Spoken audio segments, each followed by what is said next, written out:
ऐसा कंट्री है जिसने क्या क्या नहीं देखा है, चाहे वो नेचुरल डिजास्टर्स हो या 2 atomic bombs on Nagasaki and Hiroshima हो। From volcanic eruptions, typhoon, tsunami, civil wars, ये सब जापान के अंदर बहुत कॉमन है। इतने सारे नेचुरल डिजास्टर्स के होने के बावजूद भी जापान कैसे इतना आगे वर्ल्ड में बढ़ गया है कि जहां पे पूरा वर्ल्ड एक तरफ है और जापान की टेक्नोलॉजिकल एडवांसमेंट एक तरफ है। आई वाज सो क्यूरियस और मैंने इस पे रिसर्च करी तो सामने आया कि ये पॉसिबल है because of Japanese culture, because of the technological advancement, because of the hospitality sector, the services and the self discipline. पर ये सारी चीजें जापानीज में ही क्यों है और ऑल ओवर द वर्ल्ड क्यों नहीं है? तो उसमें भी मैंने कुछ रिसर्च करी जिससे कि ये निकल के आया कि जापानीज लोग अप्लाई करते हैं इन 6 टेक्निक्स को। तो अगर आप भी इन 6 टेक्निक्स को अपनी लाइफ में अप्लाई कर लोगे तो you can also fight procrastination, laziness. आप अपनी लाइफ में बेटर परफॉर्म कर पाओगे, आपकी प्रोडक्टिविटी बेटर हो जाएगी, आपके स्कोर्स बेटर हो जाएंगे, आपके होलिस्टिक डेवलपमेंट के लिए ये सारी चीजें बहुत बहुत इंपॉर्टेंट है। सो कौन सी है ये 6 techniques? Let's quickly begin with the video and देखते हैं ये कौन सी टेक्निक्स है। Before you begin I want to give you a challenge, 21 day challenge. इन 6 टेक्निक्स में से कोई भी एक टेक्निक को आपको उठाना है एंड उसको फॉर नेक्स्ट 21 डेज आपको फॉलो करना है। So if you are ready for the challenge, leave a thumbs up in the comment section saying I accept the challenge and उसके आगे आपको लिखना है कि कौन सी जापानीज टेक्निक आप पिक करने वाले हैं for next 21 days. And let's quickly begin with the video and देखते हैं इन 6 जापानीज टेक्निक्स को।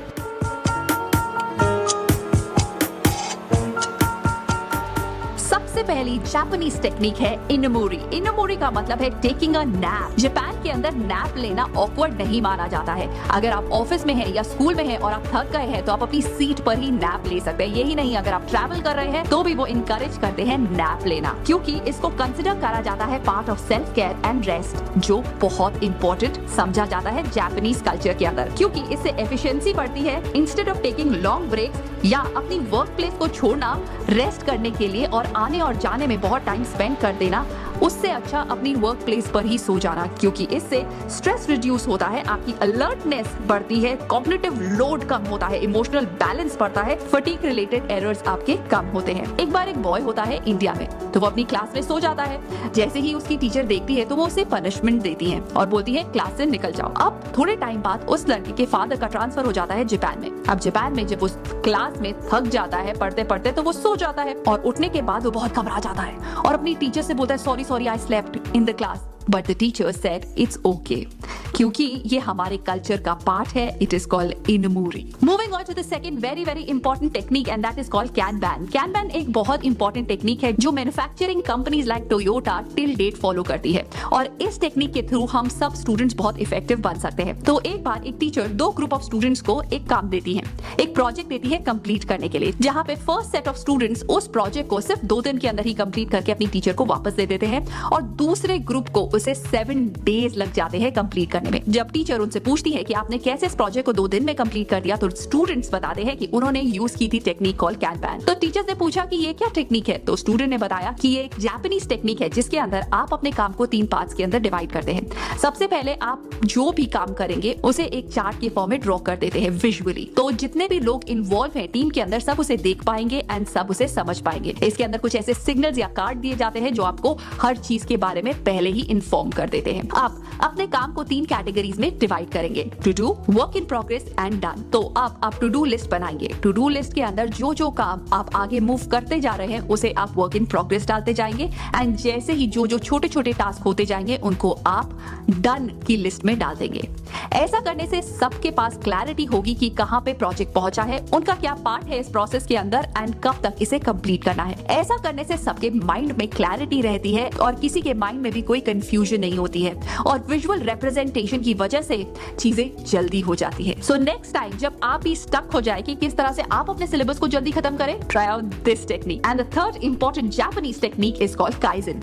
काइजन का मतलब है small improvement every single day, और इन छोटी छोटी इंप्रूवमेंट से लाइफ में बहुत बड़ा इंपैक्ट पड़ेगा। आप सोचेंगे छोटी छोटी चेंजेस मतलब 1% चेंजेस एवरी सिंगल डे आपकी लाइफ को कैसे बदल सकते हैं। Let me tell you with the help of a story. एक बार एक डॉक्टर होते हैं, उनके पास एक लेडी आती है और कहती है कि मैं अपना वेट रिड्यूस करना चाहती हूँ पर मुझसे हो ही नहीं पा रहा है, मैं कितना भी चाहूँ पर ये वेट जाता ही नहीं है। तो डॉक्टर उन्हें कहते हैं अच्छा तो तुम्हें एक काम करना होगा क्या। तो डॉक्टर बोलते हैं कि मैं तुम्हें एक गाना देता हूँ, ये तुम्हारा फेवरेट गाना है, तुम्हें इस पे हर रोज 5 से 10 मिनट डांस करना है, क्या तुम इतना करोगी मेरे लिए। तो वो पेशेंट बोलती है हाँ जरूर। तो वो घर जाती है और उस पे डांस करती है। 10 दिन के बाद वो डॉक्टर के पास आती है। तो डॉक्टर कहते हैं एक की जगह तुम अब इन 4 गानों पे डांस करो, और वो 4 गानों पे डांस करने लग जाती है। अब जो वो तीसरी बार आती है तो डॉक्टर उसे बोलते हैं कि इन 4 गानों के ऊपर डांस करने के साथ साथ तुम अपना खाना शाम को 7 बजे के बाद मत खाना। तो वो डॉक्टर की बात मान लेती है। करते ही करते 3 से 4 महीने में उसके 10 किलो कम हो जाते हैं। बहुत हैरान हो जाती है और डॉक्टर के पास आती है और कहती है आपने ऐसा कैसे कर दिया, मैं तो कितने सालों से कोशिश कर रही हूँ और ये नहीं कर पाई। और ये पॉसिबल हो पाया through a technique called kaizen, which means small steps आपको बिग चेंज की टुवर्ड्स ले जाते हैं। क्योंकि जैसे ही हमें बहुत सारे चेंजेस करने को बोला जाता है हम उससे डर जाते हैं और अपने आप को पीछे ले लेते हैं और कभी भी उस काम को नहीं कर पाते हैं। पर अगर आप अपने पूरे काम को छोटे छोटे टास्क में डिवाइड करके और सबसे छोटा टास्क करना स्टार्ट कर दें तो आप लाइफ में चेंजेस देख पाएंगे। मतलब 1% improvement every single day for a year, अगर उसको कंपाउंड किया जाए तो वो 37% आप बेटर हो रहे हैं year on year, and it is a wonderful deal. Okay, तो अब चलते हैं हम अपनी नेक्स्ट जापानीज टेक्निक जिसका नाम है काइकाकू, मतलब कि रैडिकल चेंजेस। किसी चीज के अंदर आपको अगर चेंज लाना है तो आपको कुछ बड़े चेंजेस करने होंगे।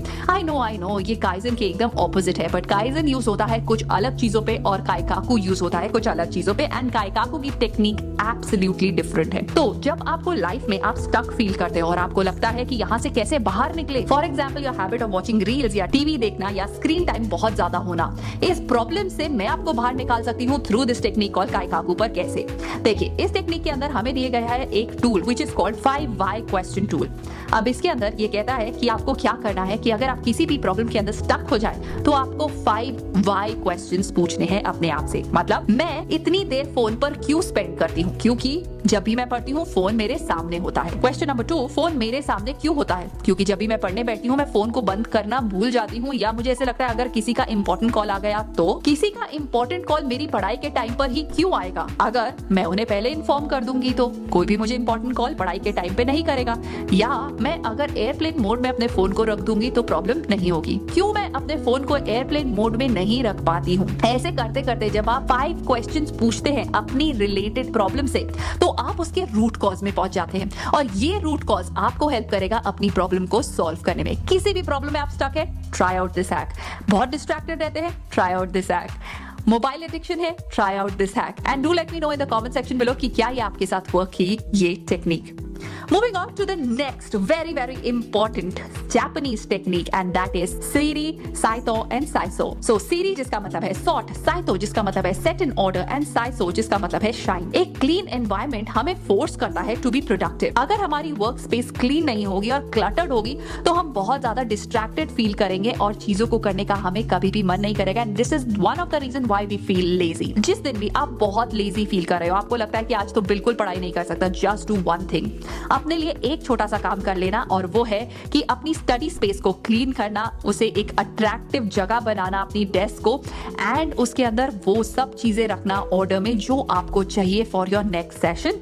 And now you will shine on, और जो आप करना चाहेंगे अब आपको वहां पर बैठकर पढ़ाई करने का मन कर जाएगा। सो हमेशा ध्यान रखिए, चीजों को ऑर्डर में रखने से आपके माइंड में क्लैरिटी आती है और आप चीजों को कम डालते हो। Moving on to the next Japanese technique which means hara hachibu. तो एक बार एक जापानीज डेलीगेट इंडिया आता है किसी बिजनेस के सिलसिले में। तो आकर जब वो वहाँ पे खाना खा रहा होता है तो वो अपने इंडियन फ्रेंड्स के साथ खाना खा रहा होता है। खाना बहुत ही कम खाने के बाद वो बोलता है कि मेरा हो गया फिनिश। नाउ जितने भी इंडियन फ्रेंड्स होते हैं तो वो हैरान हो जाते हैं, वो पूछते हैं आपने तो बहुत ही कम खाना खाया है, ऐसा क्यों? तो इस पे वो जापानीज डेलीगेट बताते हैं कि हम जापानीज हारा हाचिबू का रूल फॉलो करते हैं, व्हिच मींस कि आपको खाना खाना चाहिए अपने भूख भूख के सिर्फ 80%। आपको 100% अपना पेट नहीं भरना चाहिए किसी भी मील में। ऐसा बोलने पर इंडियन काउंटर पार्ट बहुत हैरान हो जाता है और पूछता है ऐसा क्यों? वो बोलते हैं क्योंकि जब आप कम खाते हैं तो आपकी बॉडी डाइजेशन पे 100% एनर्जी ना वेस्ट करके सिर्फ 80% एनर्जी देती है, बाकी की 20% energy you will still have, जिससे कि आपका फोकस लेवल और अटेंशन लेवल हाई रहता है। तो अगर आप भी लेजीनेस नहीं फील करना चाहते तो आपको भी अपना लंच, डिनर, ब्रेकफास्ट 100% पेट भरकर नहीं करना चाहिए, क्योंकि अगर आप बहुत हैवी ब्रेकफास्ट, लंच या डिनर करेंगे तो उसके बाद आपको बहुत अच्छी नींद आ जाएगी। तो अगर आप अपने पेट को थोड़ा सा खाली रखेंगे, which is 20% empty, you will feel more alert, you will feel more focused. So that's it from my side. I hope that you enjoyed the video and आप इनमें से एक ना एक टेक्निक जरूर यूज करेंगे for next 21 days. So I'll see you in my next video. Till then, take care of yourself and stay